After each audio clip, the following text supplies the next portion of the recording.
I am Brinkley Bash. When I was around 12 years old, I took a fall and started having chest pain. And my parents took me into the doctor. And we were told that I'd separated some of my ribs from my sternum and that it should get better. After about 2 weeks of me just getting worse and worse, and being extremely fatigued, my parents took me back into our doctor and I had chest x-rays done, and they showed a really big mass that was pressed up against my esophagus and in the arteries that went to my brain and the nerves of my face.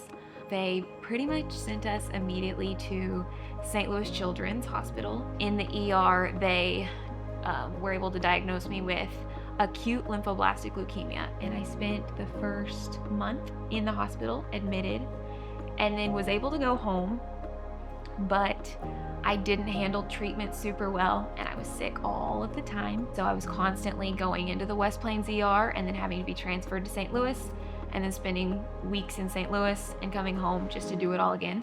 And we lived in St. Louis for about a year and a half, and I did school when I could, but most of my time was spent in the hospital during that year and a half. So I went through treatment for about 2.5 years. And I got to ring the bell in January of 2019. I was diagnosed in August of 2016.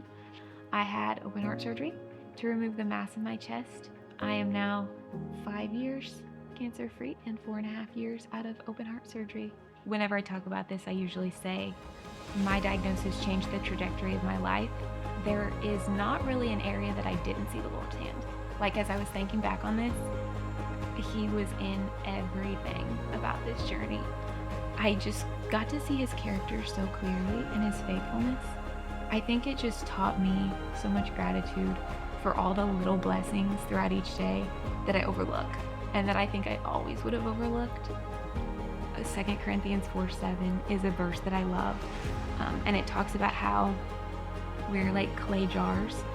We have treasure in clay jars so that His surpassing power can only be from Him, because the vessels He uses are like clay jars. That is truly the only way that His light was able to shine through me. Like, my earthly body was unhealthy. I had no strength, and yet I had so much strength and so much peace, and He was able to shine through me in a way that only pointed back to Him.